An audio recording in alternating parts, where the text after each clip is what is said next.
পশ্চিমবঙ্গ রাজ্য সরকারি কর্মচারী ফেডারেশনের মালদা জেলা কমিটির ডাকে প্রায় 4000 কর্মী মহামিছিলে মালদা শহর জুড়ে। এদিন এই মিছিলে মালদা টাউন হলের সামনে থেকে শুরু হয়ে গোটা শহর পরিক্রমা করে। এরপর মালদা মেডিকেল কলেজের একটি সাধারণ সভার আয়োজন করা হয়। উক্ত এই অনুষ্ঠানে উপস্থিত ছিলেন উত্তরবঙ্গ উন্নয়ন, জলপথ ও সেচ দপ্তরের প্রতিমন্ত্রী সাবিনা ইয়াসমিন, ফেডারেশনের রাজ্য আহ্বায়ক প্রতাপ নায়ক, বিধায়ক আব্দুর রহিম বক্সি ও মালদা জেলা ফেডারেশনের সভাপতি চিরঞ্জিত মিশ্র, স্টিয়ারিং কমিটির সদস্যরা সহ সরকারি কর্মচারীরা উপস্থিত ছিলেন। আপনারা দেখছেন নিউজ নদিয়া এক্সপ্রেস। চ্যানেলটিকে সাবস্ক্রাইব, লাইক, শেয়ার এবং ফেসবুক পেজটি ফলো করুন আর দেখুন নিউজ নদিয়া এক্সপ্রেস।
মোটামুটি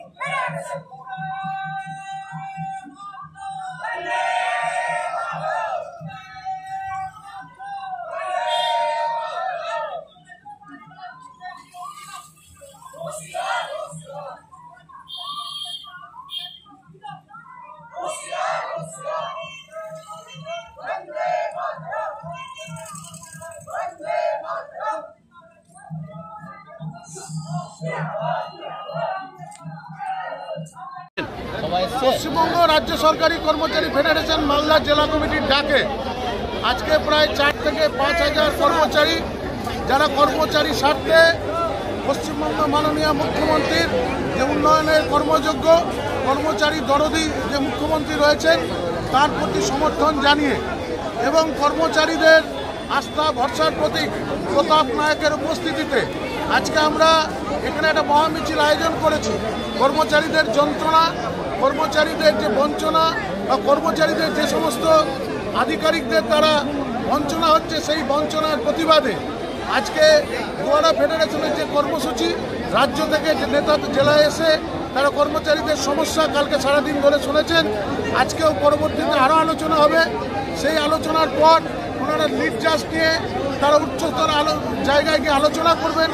সেই আলোচনাকে এগিয়ে নিয়ে যাওয়ার জন্য, কর্মচারীর দাবিকে আরও সংঘবদ্ধ করবার জন্য মাননীয় মুখ্যমন্ত্রীর কর্মচারী মানুষ সবাইকে নিয়ে যে ঐক্যবদ্ধ সামগ্রিক উন্নয়ন করছে, তাকে সমর্থন জানিয়ে আজকের এই মহামিছিল।